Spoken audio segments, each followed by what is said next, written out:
And now, introduction for Kathleen Giles. Kathleen's primary discipline is watercolor, and her realistic portrayal of everyday life has won her many awards. The artist is a signature member of the American Watercolor Society, a master signature of the National Watercolor Society, American Women Artist, the Transparent Watercolor Society, the Pennsylvania Watercolor Society, and the Niagara Frontier Watercolor Society. Kathleen is also a member of the Watercolor USA Honor Society, an elected member of the Allied Artists of America, and a member of the International Guild of Realism. Kathleen's work is defined by strong values and intense color on a variety of subjects. She travels the United States to teach workshops in person and online. In 2024, her painting, Life is Having Time for Nature, won first place in the Richardson Portrait Competition. Her painting, Life is a Reflection of Youth, won the Edgar Whitney Memorial Award at the Catherine Lorillard Wolfe Art Club and the Watercolor USA Honor Society Escoda Brush Merchandise Award at Watercolor USA. In 2024, she also had 2 paintings included in Splash 25, The Best of Watercolor. Also had work in Splash 24, 23, 22, 20, 17, and 15. Kathleen is a 2023 Art Salon winning artist for her painting, Tears for Ukraine. Her painting, Life is Feeling Boxed In, won the bronze medal from the American Watercolor Society in 2022. And finally, Kathleen was one of the instructors in the second Watercolor Live telecast. She also did a demonstration on the Eric Rhodes Streamlined video podcast. There's so much more to say about Kathleen, but then we wouldn't get to see her demo. So, without further ado, here is our featured artist for tonight, Kathleen Giles. Thank you, Catherine, and thank you, Ron, for setting this up. Wow, no wonder I'm tired when I hear about all the things I've been doing. I'm busy with all this watercolor, and I'm really happy to be with you all tonight. I was really excited to be invited to teach at the Florida Convention, and I think it's going to be a great workshop. I think we only have a couple openings. I saw Matthew Bird at the AWS party here a couple weeks ago, and we're planning on hanging out and having a good time with all of you. So tonight I've used crab apples as a demonstration for many years. I started teaching watercolor when I was only a couple years into it because my 3 boys all went to school and I was lonely, and I thought, well, I'll go to the senior center and teach, and I was really nervous then. But, my husband says I'm a 35-year overnight success. So I started out, with some really bad paintings, and I've worked really hard to get to the level of control of watercolor that I have now. And that's what I want to teach everyone, that you can wet your paper or wet just an object, and we have so much control. It's about how much water's in my brush, how much water's in my paint, how much water's on my paper.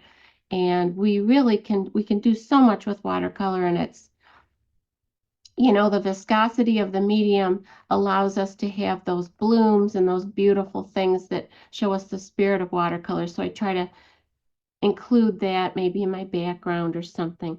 So I'm going to flip over to my tabletop. I'll freeze here for a second.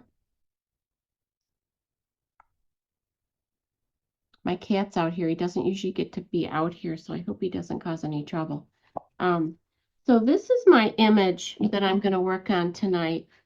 I changed this. I change everything. I always open my pictures up in Photoshop Elements and just rearrange things. The original picture had more crab apples quite a bit of just space down here with little lights in it with some blues that I thought was really pretty. But I like to always crop in and just show you the main event. You know, we don't want to put in more than we have to.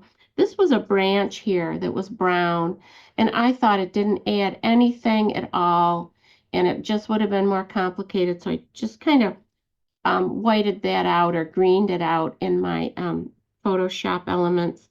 And here there's some weird marks because there was like a dead little stem here. I was like, yeah, I didn't need that. So I always tell people eliminate, don't add. Um, but what I want you to notice here, I did use some mask on my drawing because the really only whites in this are our stems and the highlights on the crab apples, and there's a little bit of white up here. Now, a lot of times I would not bother masking, but because I'm going to be really sailing along tonight, I'll try to get as far as I can. I'm sure I won't finish this, but I want to show you how I layer the wet into wet color, and then if it's not enough, I go back and glaze over it. And I got my quiet hair dryer here too. I was just checking. I think I was going to make another point, but I forgot what it was. So here is the picture that I've drawn. And I know this probably looks kind of bright, but we'll get some color on there right away. Set this where I can see it. And I have made, so a lot of times, oh, there's so much. So let's see. So let's look at this stem right here, for instance, okay? So it has a light down the side, a hard-edged white, and then the other edge is a bleed of yellow, yellowish green, but it bleeds with a soft edge. So a lot of times students want to just mask this little bit of white part. Well, you don't do that if you want that soft edge bleed. So not only am I painting these shapes and the saturated colors, but I'm showing a soft edge between this shadow to this level of saturation over to here. These are all soft shadows. There's a hard edge shadow here, so I did mask that. One of the things I do is I'll put my pencil on and I lighten it up quite a bit, and then I put my mask on. So what we want to do, so what I did is because like I say, I'm going to paint fast, I masked the whole stem, and then I want to take that off before I do my soft bleeds on the edge. So I'm always asking myself, is it a hard edge or a soft edge? And I say, if you can paint something like this and really build up those values, or a flower is also a great reference for if you're painting a cheek or something. So a lot of times I'll use a filbert or this was actually a Cheap Joe's cat's tongue, and I've just beat it so bad that it doesn't really look like it anymore, but you know, it was one of these. But this is one of my favorite brushes. It's fallen apart. The stuff's come off. My husband's put some pins in it. So I have some inexpensive filberts. This actually is a Kolinsky sable, another filbert. But these are so good for smoothly putting saturation on when we are staying smooth. You know, if I come in with a pointed round like this, which I love this brush, this is good for a lot of things. This is an Escoda Barocco 16. I don't know if I'll use this, I may. But if I try to put this color on like this, what am I doing? I'm poking the paper and I'm making marks. So when I want to lay on a large shape of keep it smooth, I like a pointed filbert or a round, or a filbert or a round, not a point. Another brush I may pick up is an inexpensive oval wash by Princeton. I have the 1/2 inch and the 3/4 inch Aqua Elite. I got these at the craft store. They were like 12 bucks. Well, they used to be, you know, a year ago. So 1/2 inch and 3/4. These are really nice. These are synthetic, and The cat's tongue was a 50-50. Of course, Cheap Joe's, you can't get those anymore, but I don't know if they have any left. This is a 50-50, so it's going to hold more water and color than a synthetic. So if you're trying to work wet into wet and you're having trouble, I'm going to move this back a little bit. So if you're having trouble with it just being too wet, try a synthetic over a sable. You know what? I forgot paper towels. I got everything all set. I have a off screen. Just a minute. I'm going to mute myself for a second and yell for my husband so I don't hurt anyone's.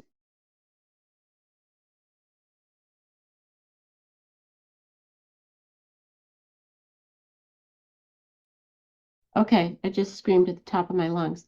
I have a car wash sponge here covered with quite a few layers of paper towel, and I didn't think to put a fresh one on, but it's just wrapped around here. And I'm constantly, while I'm painting, tapping off here to make sure I don't have too much water in my brush. I've got my water here. I got a couple waters. I use a fine mist sprayer because sometimes it depends on what I'm doing, but tonight we're not probably going to be using it. But before we started, I came through and spritzed all my paints because I let my paints set up in the palette. I do not want a fresh squeeze of paint. The way I work, I would just be ruining everything because I'm coming into my yellow, I'm coming into my pink, thanks honey, coming into my yellow, coming into my pink, mixing them together. And then at the end of the night, I can just clean those off.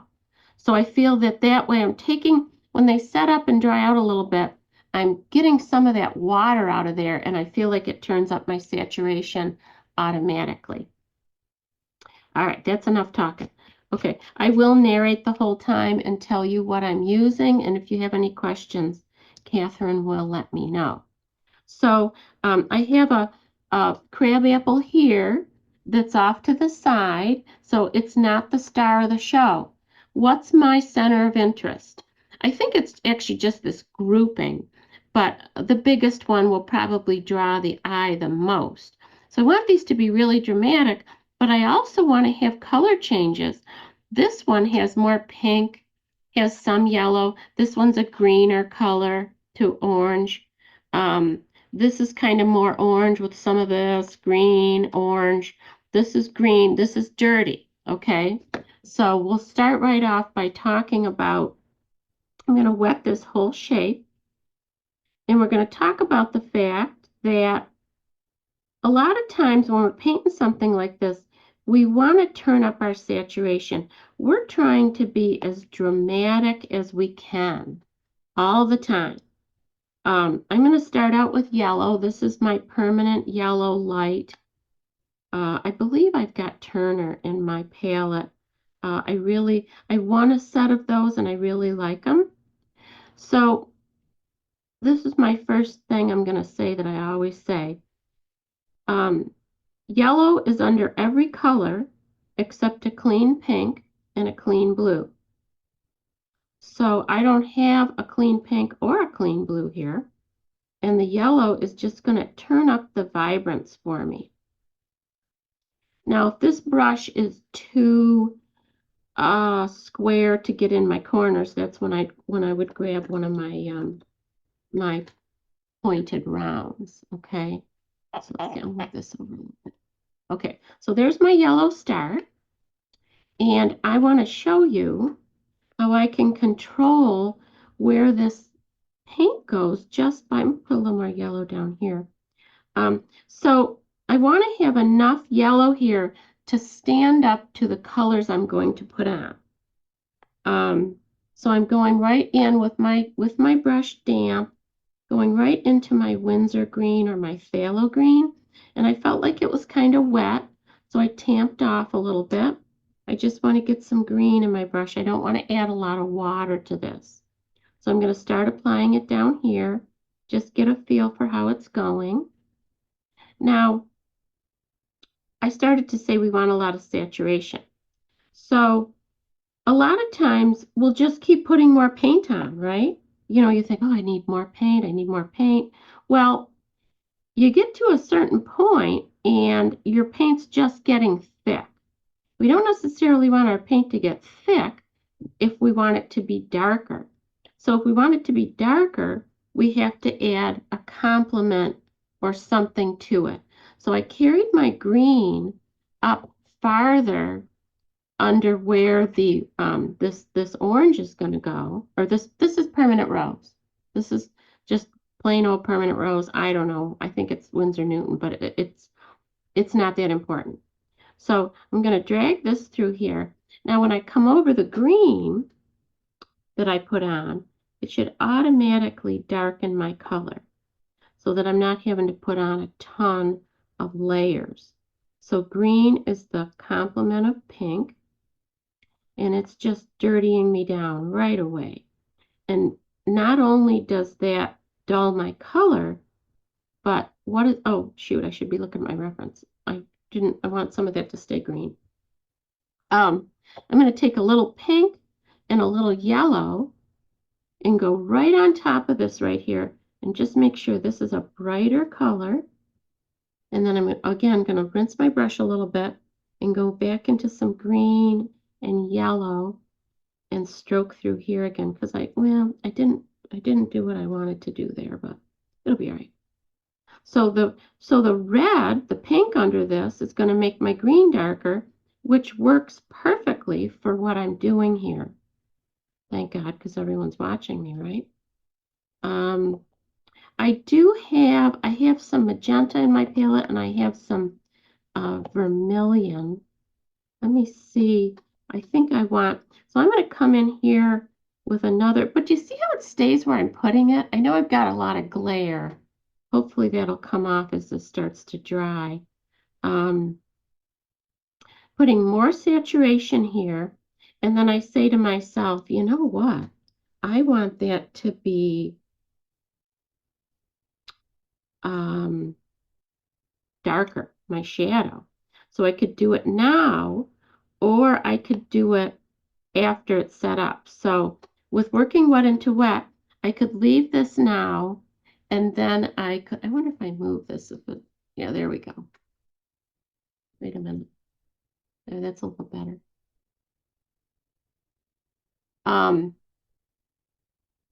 If I do it now, I'd like to get, be once and done. So we'll see. So I'm going to I'm just rinsing my brush a little bit. Again, cleaning it off on my sponge. I try to rinse as little as possible.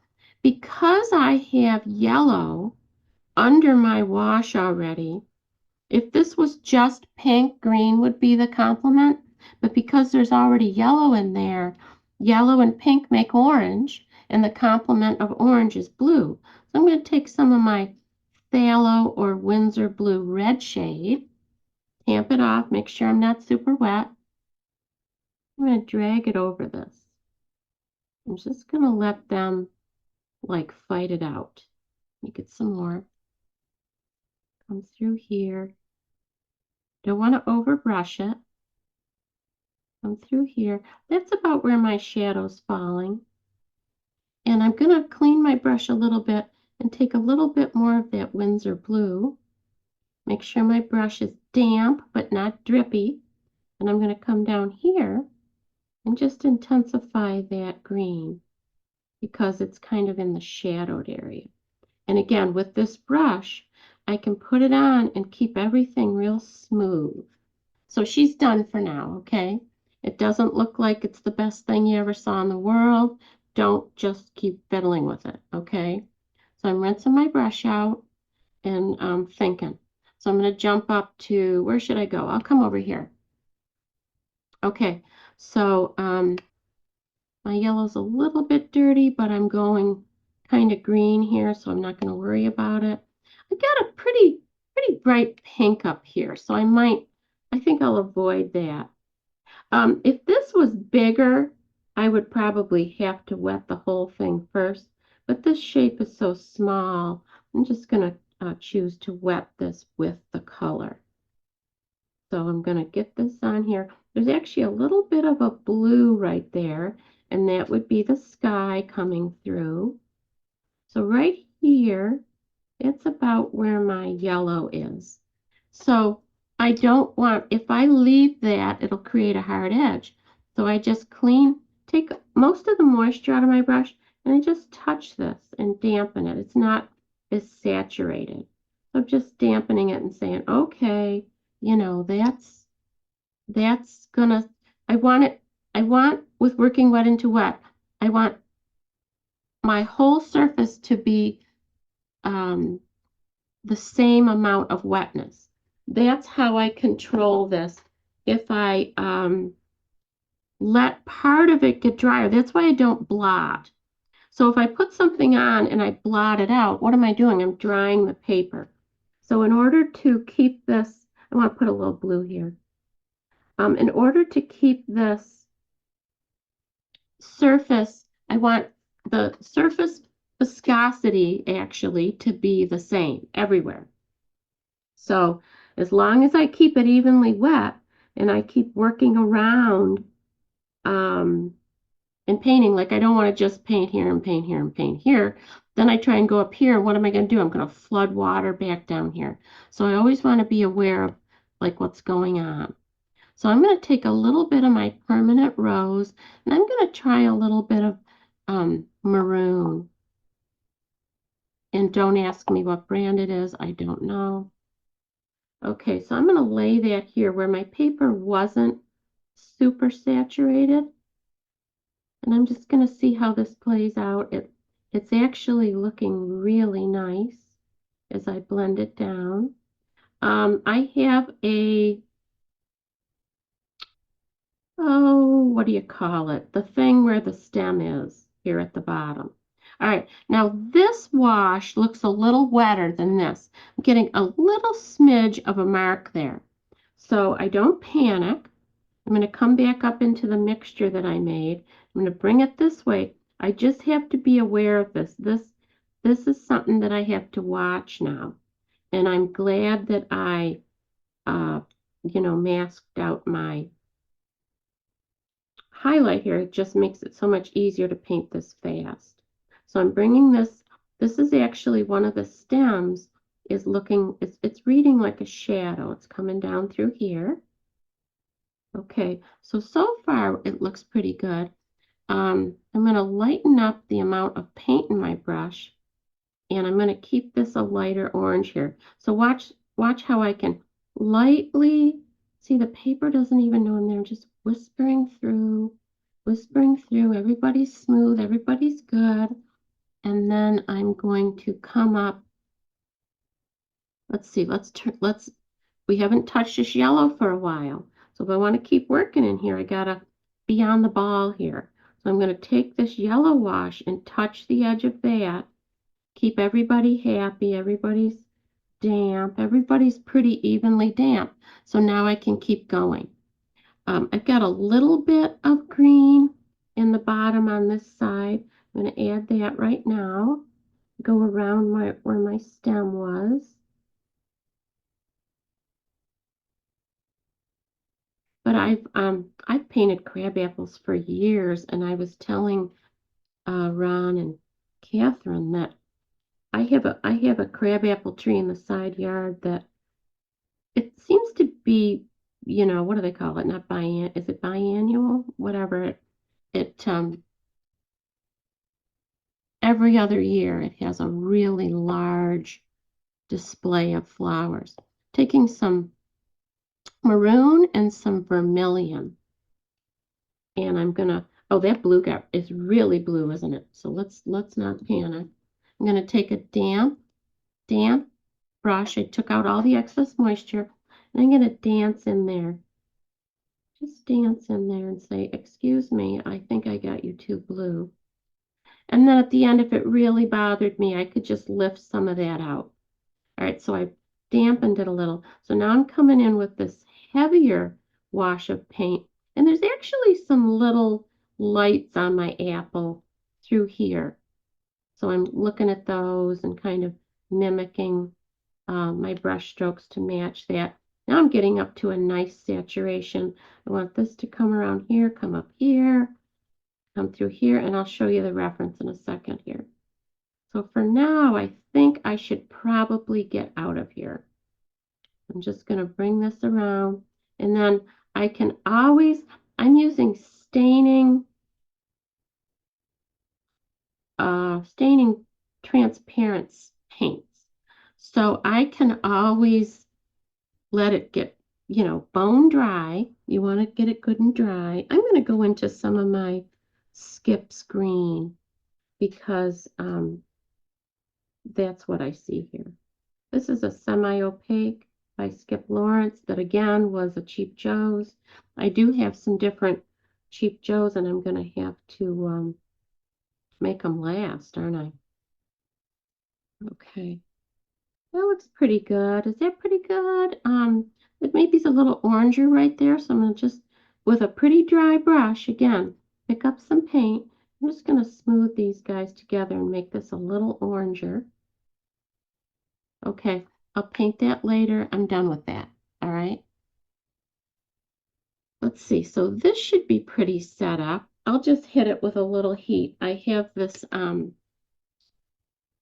Heat It craft tool by Ranger, and it's very quiet. And I can see as this is drying that I don't have it quite dark enough yet. So anyway, I think I said, if I let this get totally dry now, then I can re-wet this and just glaze it again. That's why I don't use cadmiums or semi-opaques usually in my first coat. I've got the Skips here. 7:30 already? I'm good with water. Thanks. Kathleen, Yeah. You had a question on your greens. Could you say the names again, please?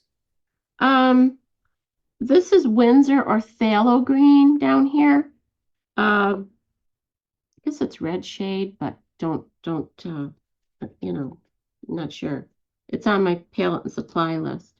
And then the other green I just used was Skip's green. It's just a lime green. It's a semi-opaque, and I just thought I saw it there, and I'm trying to, make things go quick here. So let's see. So I'm going to come back over here, and time's going way too fast.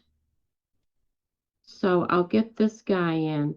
Then I may want to get in a little of my background so that I have time to pull off the mask because I want to show you how I paint those stems. Okay, so I did wet this one. This is pretty big. I'm going to go into my yellow. Now I have my yellow, permanent yellow light. And then I've also got, I added this recently. This is a, not Dick Blick. Is it Dick Blick? It's, Daniel Smith. Daniel Smith has a new gamboge that is, look at, it's just gorgeous. And its other new gamboges are not as light fast as this one. This one's going to last. And I've added it to my palette. And between the two of them, I'll tell you what, I can paint such vibrant colors. I think yellow is so important. Now this thing is going to be dark, so I could just brush right over it if I wanted to. Sometimes we try to go around things and then it just leaves a big mark. But I'm going to use this. And then I may end up, you know what, I'm going to put some right here. Put some, oh, well, I better re-wet that. Okay, so anyway, so if I wasn't doing this again quickly, I usually don't even mask these things, but I just, you want to hustle along as quick as you can. Matter of fact, I should probably stand up. But here I'm layering the pink now into the yellow, and I can determine what kind of saturation I have just by how much paint I put in here, and again, whether or not I darken it. So as I'm putting it on, of course, I'm getting an orange color. Up here, I'm going to put my pink on a little more solid right along here and not mix it as much. And because I want variety. I do not want all three of these to look the same.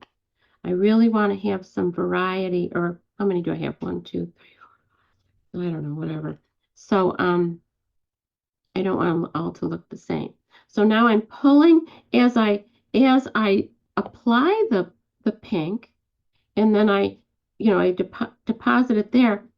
As I brush this way, not only am I depositing the pink on top and making more of an orange over here, which is exactly what I want. I want this to read a little more orange, a little lighter, because I deposit the majority of it right here. Watch, this is where I'm depositing the majority of it. And as I drag over the other way, what's happening? I am picking up water from the paper. So that's why I use this. So as my brush starts to get loaded, I can pull some of that off. Now around my bottom again, I could even do sap. I'll take some sap green. See how this looks. How bad can it be? So I'll deposit it on my my stem thing there just to check it out, make sure I don't hate it. Okay. Now my brush is getting so dry that it's separating. I mean, it's still wet, but you got to keep it wet enough that it stays together. Okay. So I'm going to go into my, what are you? Sap. And I'm going to come down here and just brush that up in here because I want to do this while everything's evenly wet. And here's that thing I can do like I do on a portrait where I'm just smoothing that color. They're just smoothing together. It's just beautiful.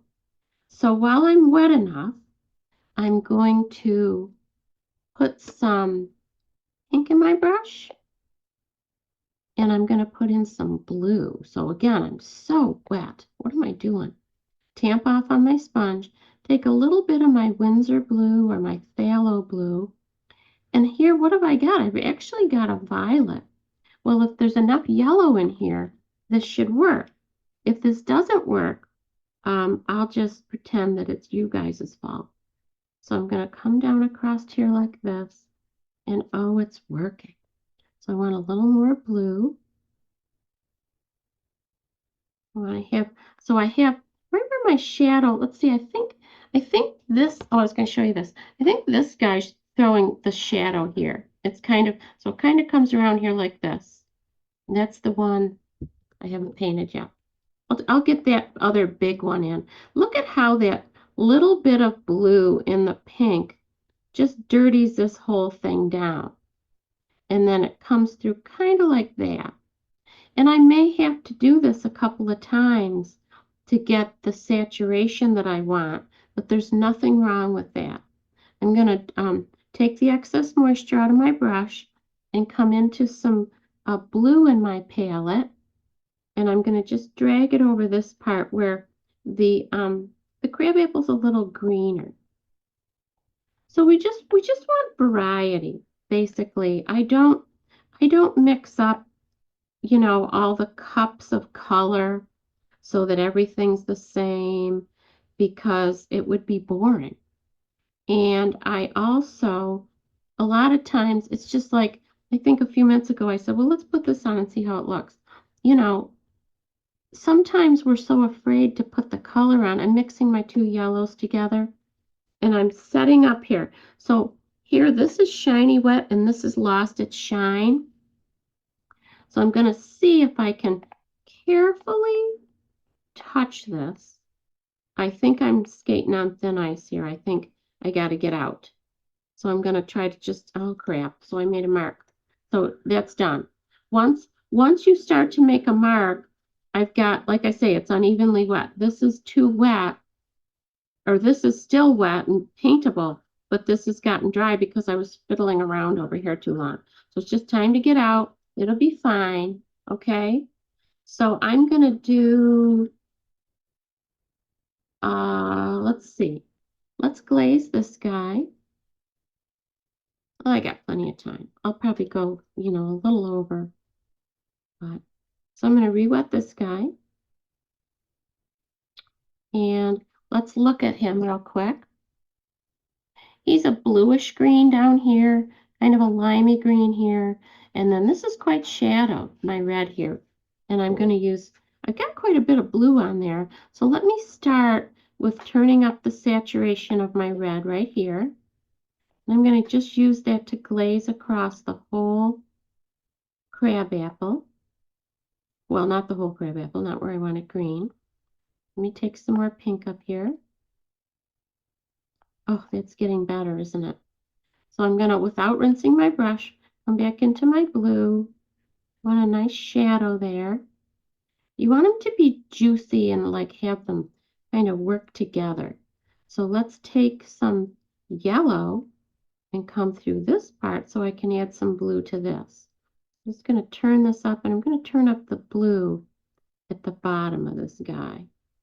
So every time I change colors, I'm coming over to my sponge, which is getting soaking wet, but it just works for the longest time. Saves you using too many paper towels. So I'm going to lay this blue in here a little more confidently here. Just really right up through here. Are there any questions? Kathleen, there are no questions. The few that I've had, went ahead and answered via text, but you're Okay. explaining everything so beautifully. I think that's taking care of it. Okay, well, isn't that nice? I want a bright spot here. So I rinsed my brush, and I'm kind of brushing it off a little bit. And I'm right here at the top of this globe, I'm going to come in here with a thirsty brush, and I'm just going to shake it across there like that. And it's like, oh my gosh, look at that. So there's a highlight. And even on this side, I actually have a blue highlight if I want to do that. I'll lift some of that pigment off without flooding any water in. You know, I want to be really dry, and I just want to kind of dance through there like that. And then I could let this dry and put more color on, or I can do it right now. So I'm going to come in very dry now, very dry. Well, you know, as dry as I can get it. And again, tamp off on my sponge. I'm going to glaze that with that new gamboge. It's just that little bit of light, okay? Leave everything alone. I want to get this big guy in, and then I want to do some background and stems. Let me see. Let me get a little yellow going on my leaf up there. You know, I tried to pick something simple, but it's so hard to imagine how long it'll take to paint something. This leaf up here, the whole thing is, it's kind of a bright green up here, and I had a highlight down the side. So it's not a clean blue or a clean pink, so I'm going to start with my yellow underpainting. You can spend a whole day painting a leaf if you want to, you know, putting in all the detail.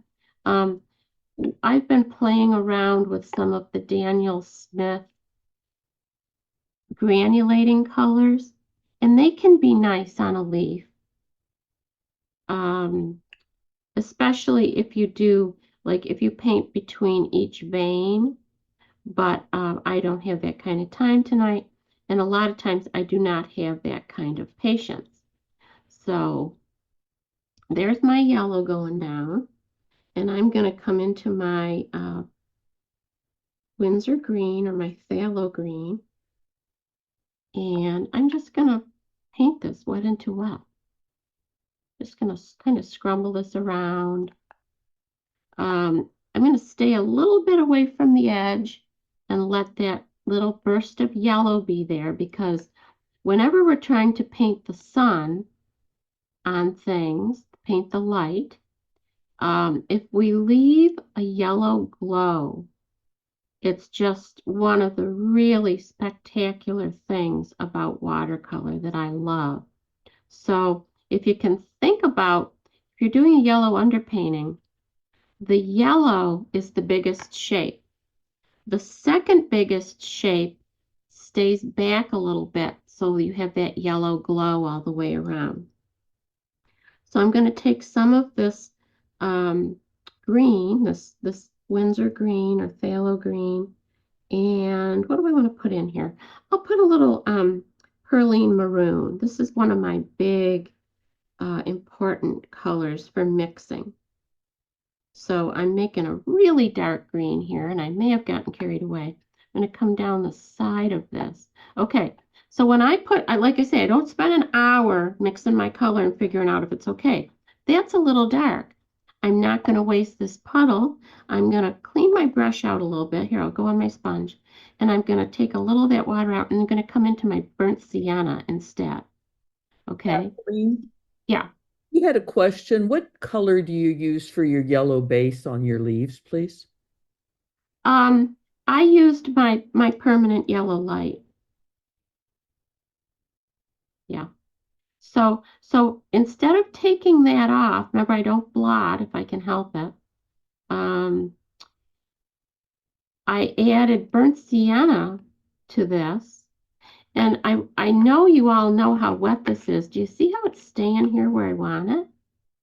So I just kind of added burnt sienna to the pigment in my brush and just let them kind of migrate together. Coming down here, finding a couple of these. Not going to put too much time into this leaf.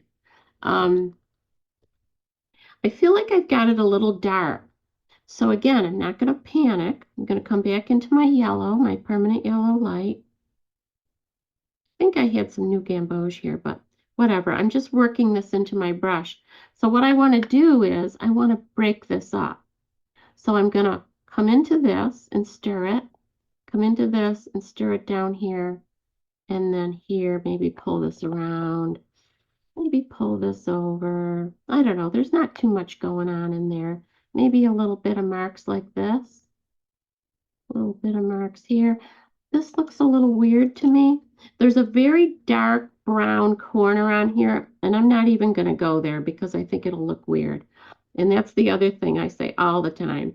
If something looks strange or weird in your reference, it's going to look worse in your painting. So fix it. Figure it out. Don't just paint it and say, man, I shouldn't have painted that. That looks really weird. Don't, just think ahead.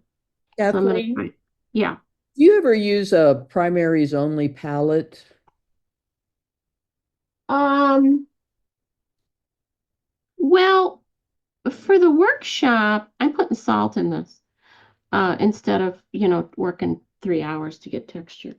Um, for the workshop, I put a limited palette, and it mostly is primaries.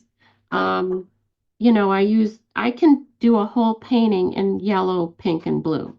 So yes, I would say yes, but I have all these other ones because, it's fun and life is short and why not?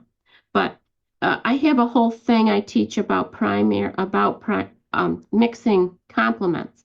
There's actually a video on my website. So I'll give a shameless endorsement to my web video. Let's see, I was going to try and put this guy in super fast. I guess I better stand up. I think I can paint faster. I told my husband I need a new chair. It's very squeaky.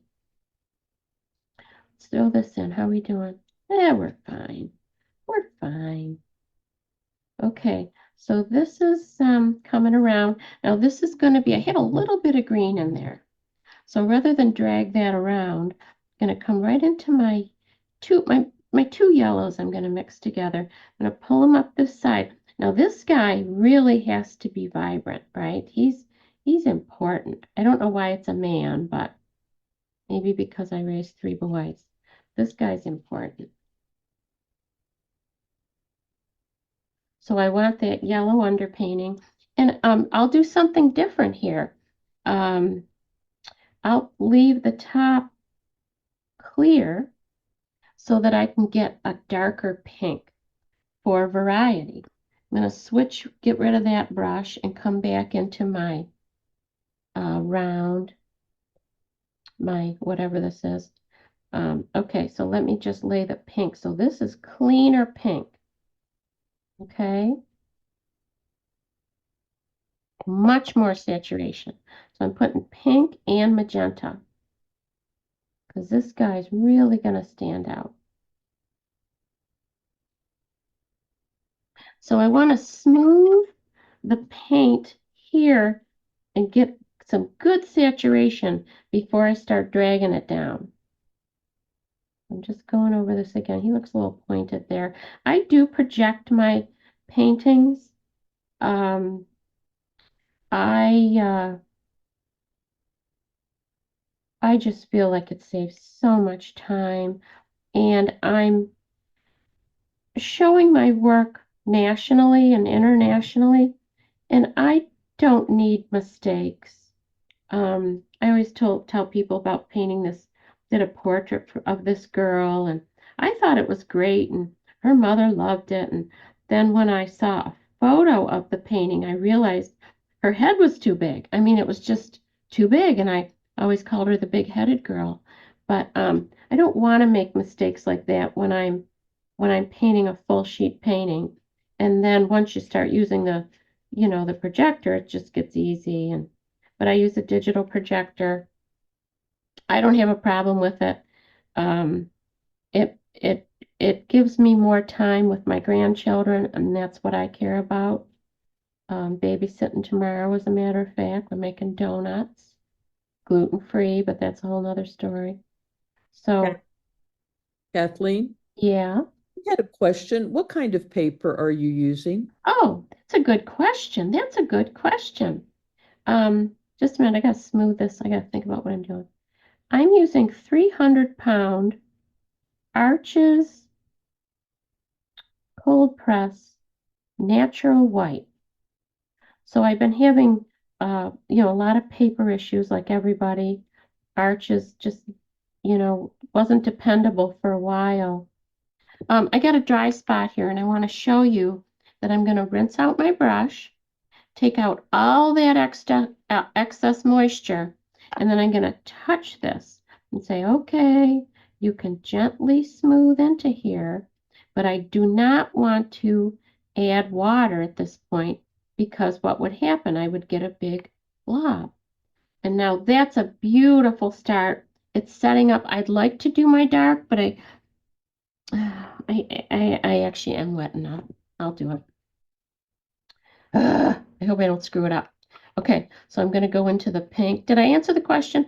300-pound Arches, natural white, because I used to use the bright white, and I was having so many troubles, so many problems. So now I'm ready to try the bright white again. I haven't had any trouble with this, knock on wood. And I tell everybody what to use, and you want to be responsible. So, okay, this is going on really nicely. It's probably not dark enough yet, but you can see what's going on. This is all soft enough, wet enough. Here, I'm still shiny wet, and I'm going to get I got this smaller uh, filbert. This is a Kalinsky Sable. So this will hold more water. So I just want to be mindful of that. I'm going to put some yellow here. Yeah, it's holding more water.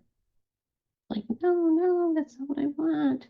So this is the New Gamboge coming in really bright and nice.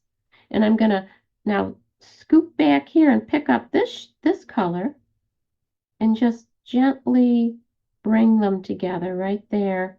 And I'm going to get the heck out of here. Okay, so let me give this a little heat. I don't know if I'm getting any action in my salt here. Sometimes if you're too, oh, there I am, right there I am. Sometimes if you're too wet, I could show you something if I had the horse in my background at the end. I'm painting my granddaughter on a horse, and the background is a lot of salt work. And it's just fun. So I'm gonna just want to get this set up enough that I can put some background in. Um, let's see. I'll do a little bit of branch. So the branch, let's see. We'll try this brush. This is one of those pointed rounds that I got that were cheap. I told you about. I gotta switch waters out. Um, this branch This too, you could try some of those granulating paints. I could probably try some here. So I did mask my white chunks to speed things up a little bit. I'm noticing that my brush was a little dirty, but I don't think it's going to matter on a branch. So I did save some highlights, like I say, so I could paint faster. But this is all shadowed. This area is where I have that gradiated light that I've been talking about. So I'm going to take some of this, my two yellows, and I wet the whole area, because if I only wet where I want the color, it's going to make a hard edge. I wet the whole area, and now I'm going to lay the color. Well, that's pretty bright. Lay the color along the bottom third, and let it bleed up, okay? I want that to bleed. That's why I wet the top. But if I'm not super, super wet, it should stay there pretty good for me. So now I'm going to come into my burnt sienna, same brush, no rinsing, and I got to turn my hand in front of you for a second, and I'm going to lay this in. I'm left-handed, and I don't know if it matters, but so now I want that to bleed up into the yellow, okay? So there's my second color. How cool is that? Now we're going to take the burnt sienna, and we could add any number of things. We could add some perlene maroon. That's going to make a darker brown. I could dance that in a little bit.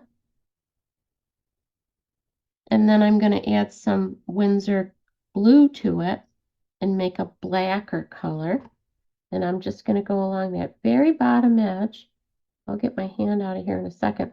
And it's all wet. It's all bleeding together. And now I'm going to draw that up into the shadowed area of my branch across here. Oh, I could do some dry brush if I had thought of it sooner, because I'm kind of got a little too much water in my brush. Getting a good bleed there. So this part can be darker at the bottom, like it is there. And again, you could spend a lot of time on this. You know, I get music on. Let's see, I'm cleaning out my brush, get some just some burnt sienna to put in the top part of the shadowed part of the branch. I don't want everything to look the same. I don't want it to be boring. I'm always changing color. Now just mess around in there with my brush a little bit. I want this to look natural. So I'm going to make this thing darker here. Let's see, put some perlene. I'll do some perlene maroon and some blue. I want this shadow here to be the same tone as that coming through, so it makes sense. And I want this to be wet enough that it, kind of bleeds out. Let me try dragging this a little bit. That's okay. The outer edge of that branch could be red. I mean, there's a lot we could do, but I just don't have time. So I'll come back here and just get some burnt sienna. So this part of the branch over here is yellower. It's not really white, but I don't know. That's a weird color I've got there. If your yellow looks a little green, using the complements, what are you going to do? You're going to add a little pink to it. So I just put a little pink in my brush. Perfect. It's perfect. Come down here. This is my part of the stick that's in the light. And then I've got another shadow here. And the shadow here helps to outline that leaf that's there. Well, I wish I had time to paint this whole thing. I guess I should have just painted one crab apple. It probably would have been about the pace I'm going, huh? But let's see. So this shadow, this stem shadow coming across here, let me move this down. This stem shadow coming across here, to have this shape right, see how that curves in? It's very important. That shows us the roundness of this branch. And this is the shadow from that leaf.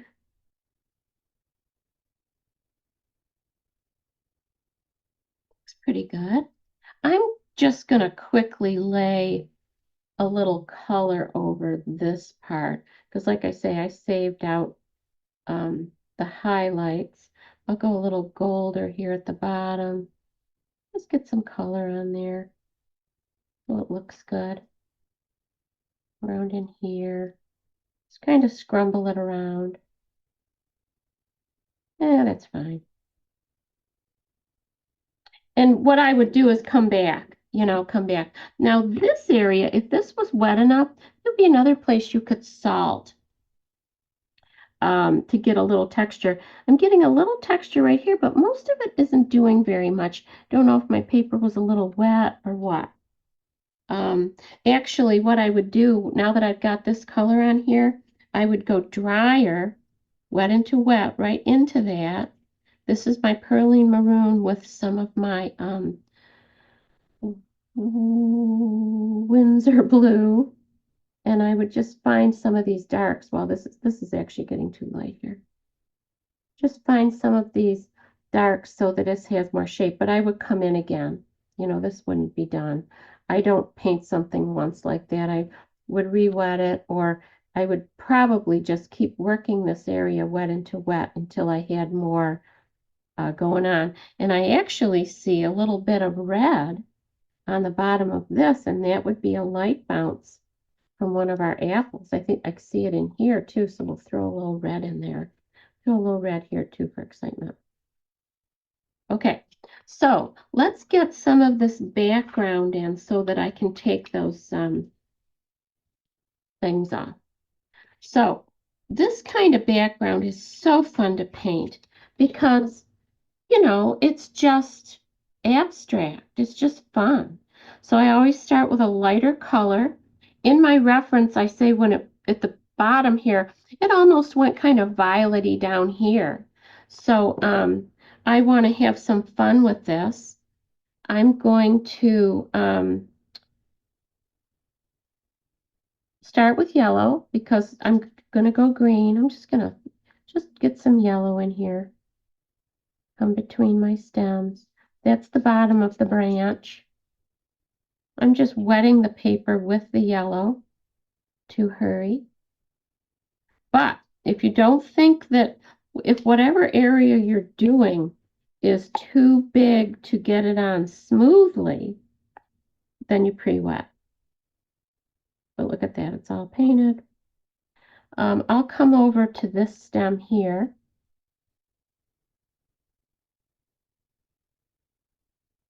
Okay, so I've got that in there, and this is the fun part. So this is where I just say, well, what do I want to do here? On my reference, actually, in here, it's a bluer color, and over up in here, it's more of a dirty green, like a sap. So sap is a convenience color, and some people don't have it in their palette. I like it. I paint a lot of greens. Sometimes it's just an easy go-to to just throw in there, Let's see. So if we're going to use our phthalo green, I'll just go right into this dirty area. Here's the phthalo. Okay, now if I just lay this down, it's very bright, isn't it? And it's not really a color of nature. It's so bright. But if I put in some of my burnt sienna, then I turn that a little warmer, and I can leave some of that green. So I can leave some of that green peeking through, and I can leave some yellow peeking through, And also, with something like this, be mindful that things don't change from one side of the stem to the other too quickly. So I'm going to pull that through there so that it makes sense. Okay? I can always tone this down. But as I'm stirring it up, I'm just, I love painting like this. So this is, again, the Windsor green. And this time I'll put a little pink in my Windsor green. That makes, it can make kind of a licoricey color. And it also, if you use more saturation, you can get a black. So I'm going to drag some of that through. This is another color. Okay, and it's nice and wet here. And, you know, I'm being a little sloppy because I'm hurrying, but it's just variety. It's just such nice variety. Let's see. I think here I'll just add a little more yellow to my green and then just smooth this out. Now, if I had, I have made some, you know, I've gone outside the lines tonight because I'm painting so fast. Um, this is the point where if one of your crab apples somehow got very deformed during this process, this is where you could go really dark and clean up its edge. But when I paint like this, I just start to look and see, now, do I see a shape? Do I see something? My mask is outside of my stem area here, and I'm not going to worry about it right now, but I would clean that up later.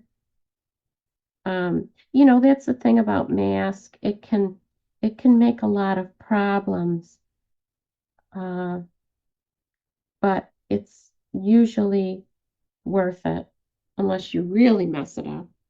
Okay, I'm going to take some pink and just add it to this a little bit. And what's this doing? It is knocking down the green a little bit. And again, it's giving me some more variety.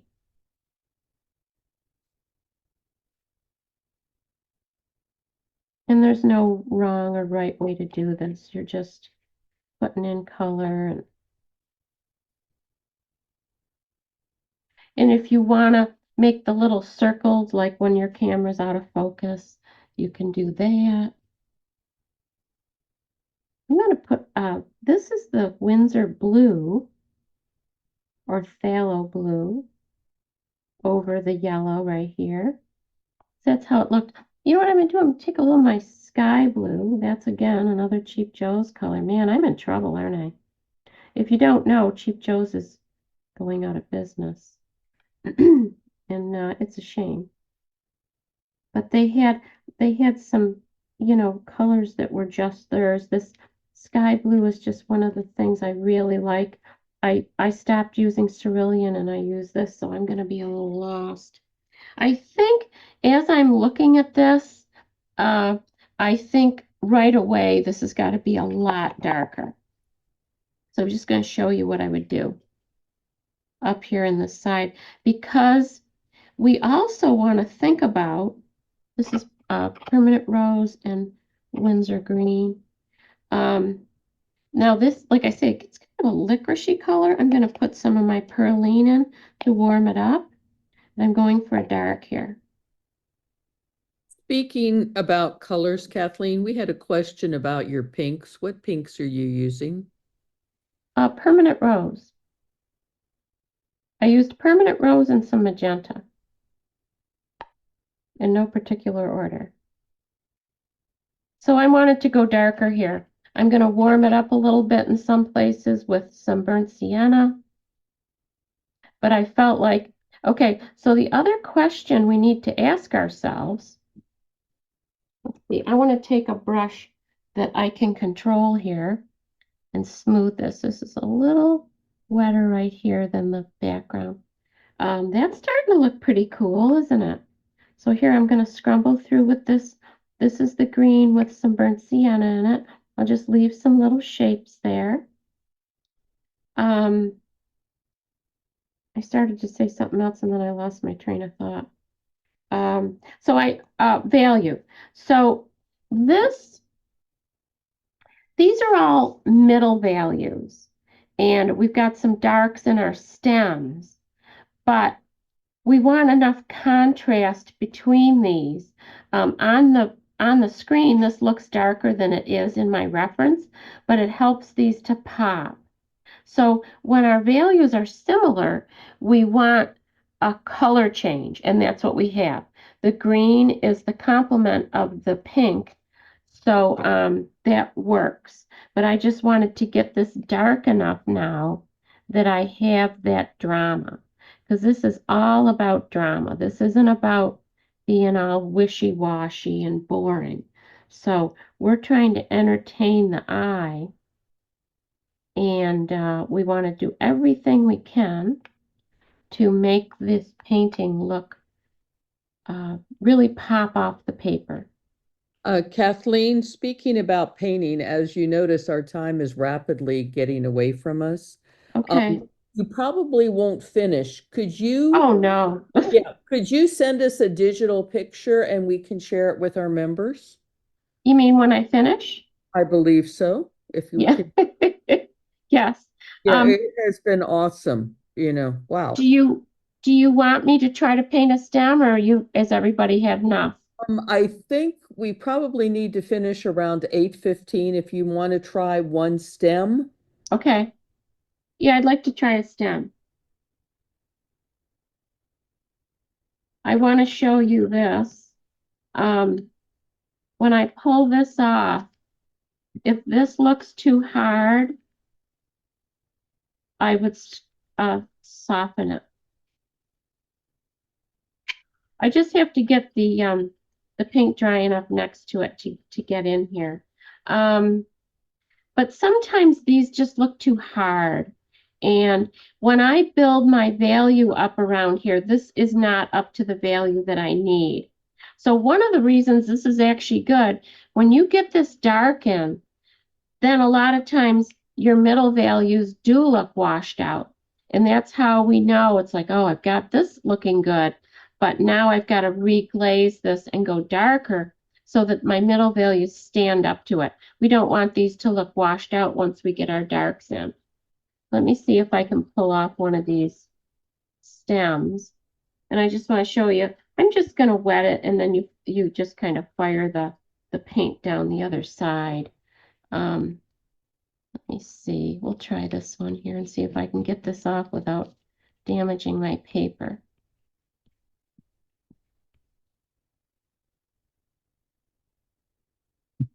So I have a spot here where I didn't get my mask solid, and that always seems to happen, doesn't it? But I would scrub that out. Right now, I'm going to pretend I don't see it. And I've got a stem here with red, and I've got a stem that's yellow. I like the red one. So again, I want to wet the whole stem.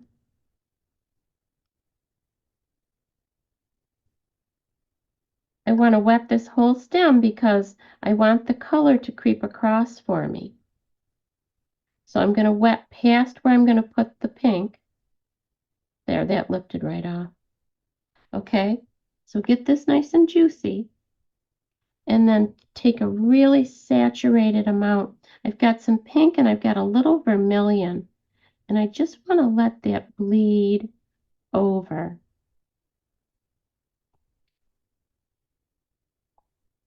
And get that, that kind of an edge where it's just creeping. That again suggests the sun. But let's do a yellow one and then I'll be done. Thank you, Kathleen. Your painting looks absolutely awesome, and it's not. Well, I wish I'd have finished. I took But, lots of notes, so okay. Well, the workshop, we're going to be doing obviously different things, and I'm excited about that. I think it's going to be great. Okay. Kathleen, there was a Yeah. question about your workshop. Can you tell us some of the things that the students will be painting, please? Some of the subjects. Um, what did I say? Oh, we're going to do a figure or a face for 2 days and a flower for 2 days. So we're going to start with a flower because, like I said, if you can paint these shapes and keep them smooth, you can paint a cheek. Okay. So we're gonna do a flower, something, I don't know yet. It's just coming into the good flower season here. So I'll have tons of choices. And then we'll do a face. Oh, and this is the one I was talking about. The background is all salt, and I'm really happy with it. And then I paint into the salt, and I've used some semi-opaques. It's fun. So, Oh, okay. Kathleen, That was awesome. It was a wonderful demonstration. Thank Okay, you so much.